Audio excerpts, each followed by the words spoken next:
Peer পদ্ধতি অনেক দেশেই সমস্যার মধ্যে আছে। একটা হলো নেপালে পিয়ার পদ্ধতি ইজ নট ওয়ার্কিং ওয়েল।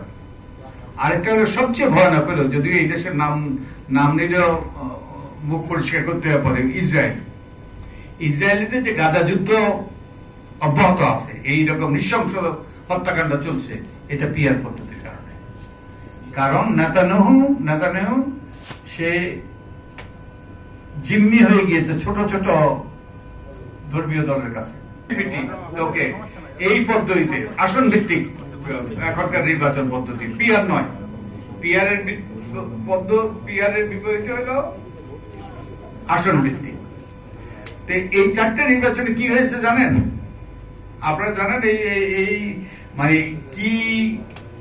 কি রকম পরিস্থিতি সৃষ্টি হয়েছে, এবং এই চারটে নির্বাচন যদি পিয়ার পদ্ধতিতে হইত তাহলে কি হইতো জানেন? কেউ সংখ্যাগরিষ্ঠ পেত না। আমি আপনাদের কিছু তথ্য দিই। আমি বইটা নিয়ে আসছি, ভাবছি যে হয়তো আপনাদের সালে বিএনপি পেয়েছে 30.81% ভোট, মানে 31% ভোট। আর আওয়ামী লীগ পেয়েছে 30.08%। 1991 সালে 1% কম ব্যবধান, বুঝে গিয়েছে তো। আর বিএনপি পেয়েছিল কতগুলো আসন? 140টা। আওয়ামী লীগ পেয়েছিল কতগুলো? 88টা। দেখেন, একই ভোটের হার, 1% কম, কিন্তু আসনের কত তফাৎ। আর এটা যদি সংখ্যানুপাতিক হইত তাহলে কে কত আসন পেত? 93টা আর 90টা। কোথায় 140টা আর কোথায় 93টা, চিন্তা করে দেখেন। তারপরে 96 জুনে যে নির্বাচন হইল, আওয়ামী লীগ পেয়েছিল 37.44%, আর বিএনপি পেয়েছিল 33.61%। সেখানে কিছু তফাৎ সত্ত্বেও 37.44 আর 33.61, তার মানে ধরেন 37 আর 34, 3% তফাৎ। আওয়ামী লীগ পেয়েছিল 146টা আসন, আর বিএনপি পেয়েছিল 116টা আসন। কাছাকাছি, যদিও আগেরটা কিন্তু কাছাকাছি ছিল না। কিন্তু পিয়ার পদ্ধতি হইলে আওয়ামী লীগ পেত 111 আসন, আর বিএনপি পেত 102 আসন। 102 আসন।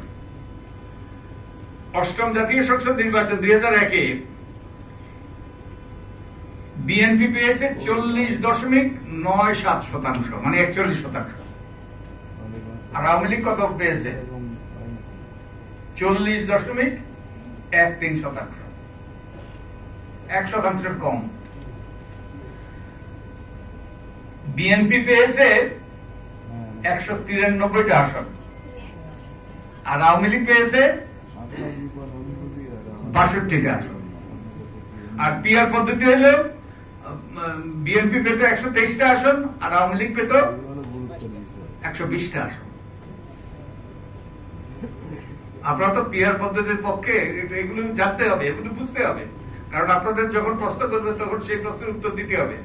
আর 2008-এ আওয়ামী লীগ পেয়েছে 48.04%, আর বিএনপি পেয়েছে 32.5%, 33 আর 48, এখানে অনেক তফাৎ। এবং আওয়ামী লীগ কত আসন পেয়েছিল 2008-এ? 230টা। আর বিএনপি পেয়েছিল কত? 30টা, 29-30টা পেয়েছিল। হ্যাঁ, এত তফাৎ। আর আনুপাতিক হইলে যে বিএনপি 230 আসন পেয়েছে আসন ভিত্তিক পদ্ধতিতে, আর আনুপাতিক হইলে মাত্র পেত 144টা, মেজরিটি পেত না। আর বিএনপি পেত, না ওটা আওয়ামী লীগ 144টা পেত, আর বিএনপি পেত 99টা। কোথায় 30টা আর কোথায় 99টা। তো তার মানে কি, পিয়ার পদ্ধতি হলে, আসন ভিত্তিক হলে যেরকম ওই যে ওয়াইল্ড সুইং, আপনি আনকন্ট্রোলেবল, ওই যে ভোটের হার এক হইলেও কিন্তু আসনের হার অনেক ওই যে ইয়ে হইতে পারে, অনেক ভিন্নতা আসে। যদি পিআর পদ্ধতি হয় তাহলে কেউ সংখ্যাগরিষ্ঠতা পেত না, তাহলে কি হইত? অস্থিতিশীলতা, আন পার্লামেন্ট। সকালবেলা একজন প্রধানমন্ত্রী, বিকালবেলা আরেকজন প্রধানমন্ত্রী। চণ্ডীগড়, আপনাদের কারো কারো যারা যারা সেই বয়সের আছেন মনে আছে, পাকিস্তান আমলে এটা হইতো।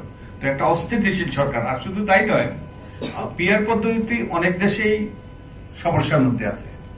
একটা হলো নেপালে পিআর পদ্ধতি ইজ নট ওয়ার্কিং ওয়েল। আরেকটা হলো সবচেয়ে ভয়ানক হলো, যদিও এই দেশের নাম নিলেও মুখ পরিষ্কার করতে পারে, ইসরায়েল।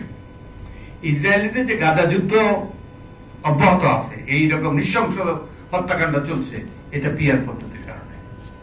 কারণ নেতানিয়াহু সে জিম্মি হয়ে গিয়েছে ছোট ছোট ধর্মীয় দলের কাছে। ওই যে তারাই এখন ওই যে নেতানিয়াহুকে যুদ্ধ বন্ধ করতে দিচ্ছে না। তাই মানে বড় দলগুলো ছোট দলের কাছে জিম্মি হয়ে যেতে